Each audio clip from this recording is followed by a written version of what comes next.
Mums at the Table. You're here with Rachel and Shona. Coming up today, we're talking to Amanda, our dietitian, and Dr. Simone, where you can ask all things medical. But we want to talk about today is how you deal with money as a couple, because it's a contentious issue. Oh, I know this is touchy in your family. That's because I'm the saver. Okay.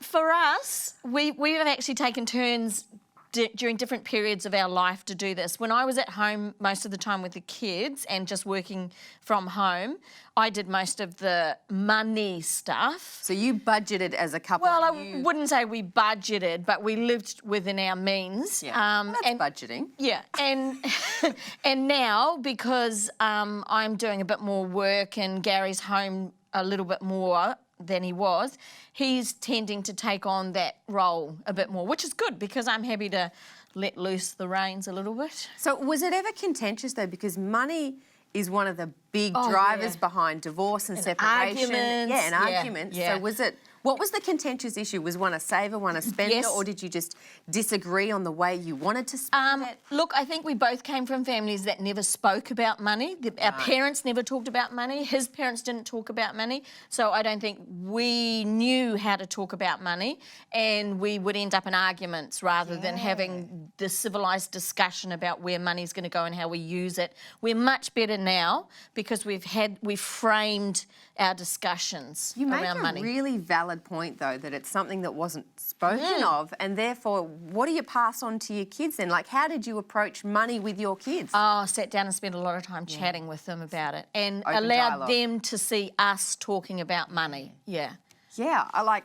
it is such a contentious issue, and you know, my husband and I will often argue about how the money's spent. Really? Well, who doesn't like? Because I'm a huge saver. I don't like debt. The only debt we have is for the house. I refuse to have debt on anything else. Same. And I'm sort of like, if we don't have the money for it, we don't buy it. So it has been a contentious issue. I love that as we're getting older, we just sort of coming closer together. So I'm spending a bit more. He's saving a bit more. Like you sort of, as you know, you were saying, as you get older, you sort of let go of the reins a bit. You're not as I guess tight about the way you deal with it. Which And is I really think nice. money frees up as your children get older. See, now that's nice to hear. We're still in the trenches. Yes. But handling money, can be a big thing. I love that you've said talk about it, keep the dialogue open.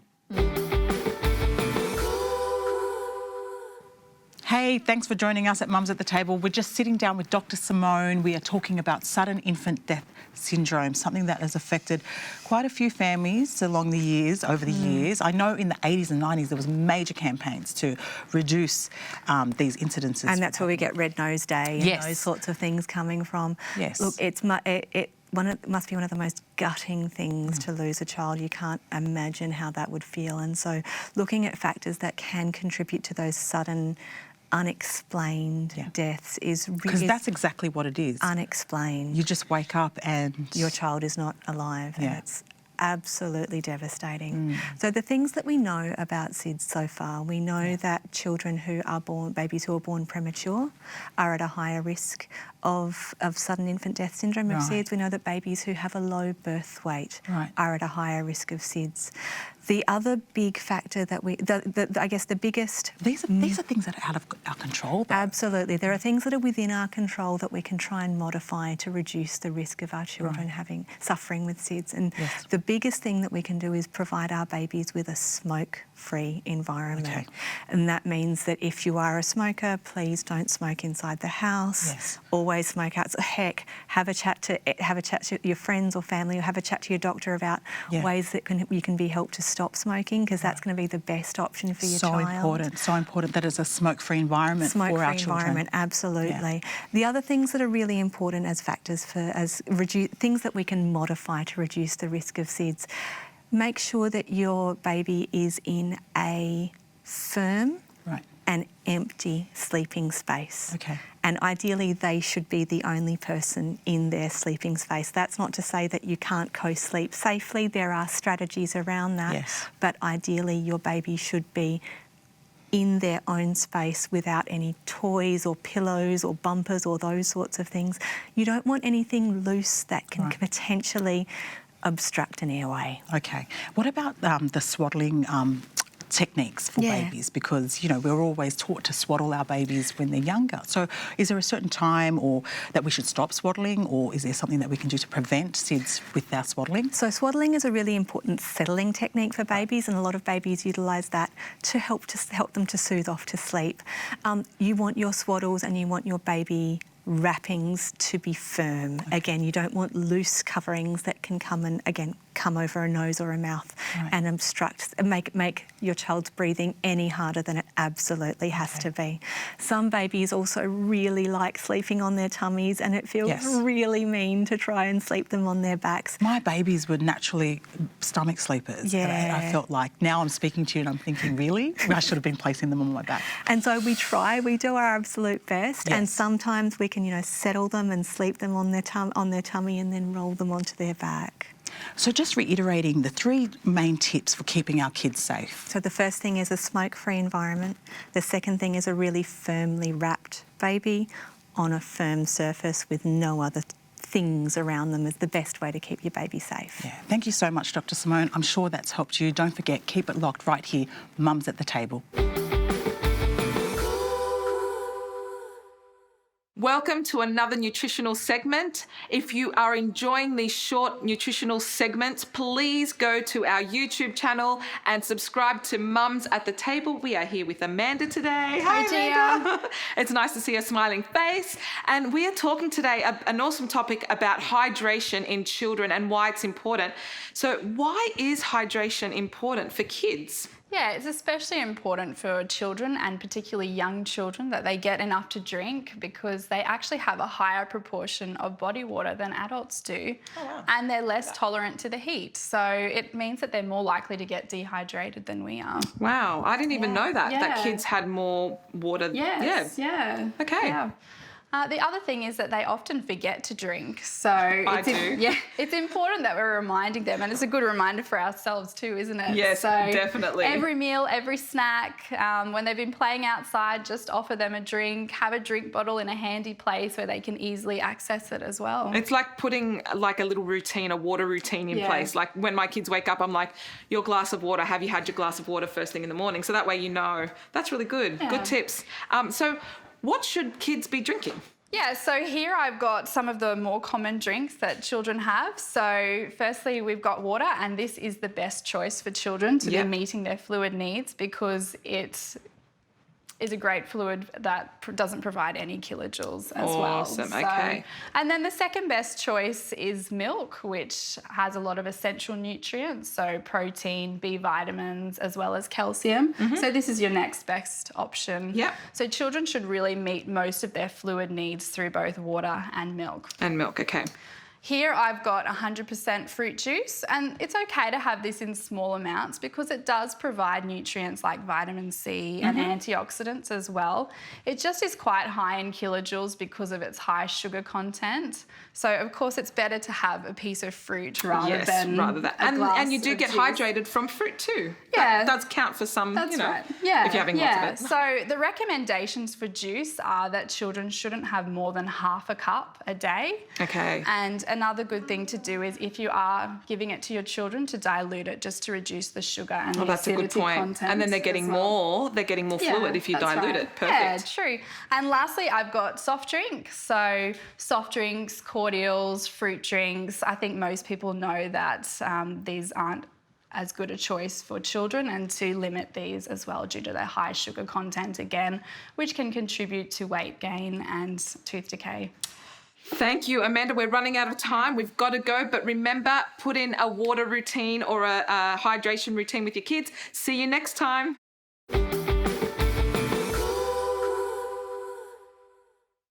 So I know as parents, sometimes having our kids online all the time can be a bit concerning, but there are benefits, apparently, when it comes to giving our child an iPhone or an iPad just to learn how to do things in life. Right, Rach? Yes, definitely. I think...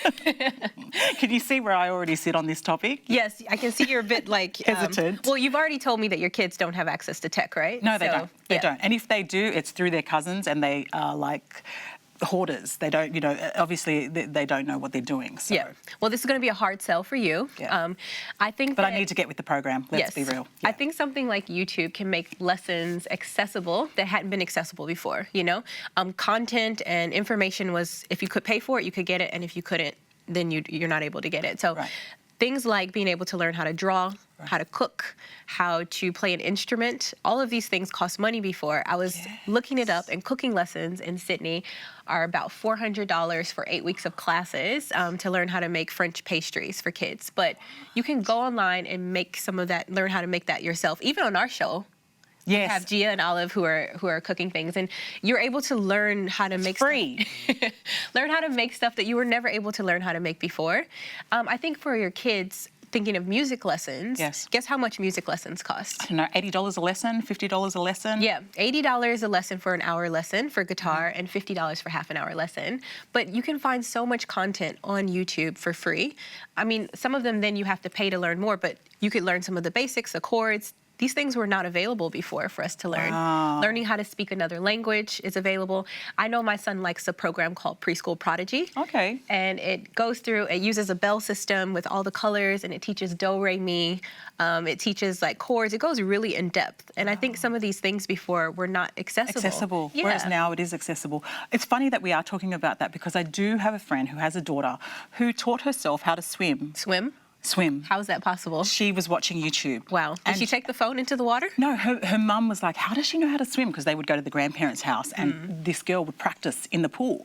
And now I think I've given away who it is. But anyway, she would practice how to swim, and she wondered, where did you learn to swim? Wow. She said YouTube.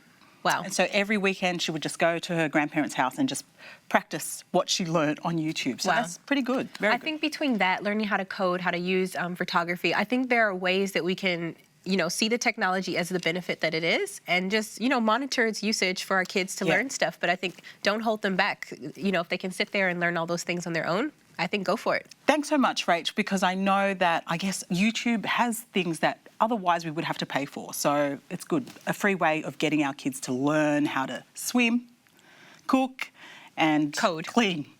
Clean. So what are you most grateful for, Shona? What are you most grateful for? And I mean, you've obviously been through good times and bad times in life. What are the things you've come out with that you're grateful for? I think... Big question. That's a massive question. And over the span of my lifetime, I think the two biggest things for me would be that I'm grateful for my family, the kids, because... we had a couple of miscarriages before Joshua was born, and then when he was born, he was a special needs child. He's, got some medical issues. So I'm very grateful for doctors and skilled doctors, but I'm grateful that we were able to have a family, because it was quite tough there for a number of years. And I'm grateful that through Gary, I found God, because without that, I don't know that I would have got through some of these big things that we've had to go through with both the kids. Yeah. And those are the things that carry you. Yeah. If I hadn't had that component of spirituality, I wouldn't have been able to have the strength to get through some of the things that we got through with Joshua. Yeah.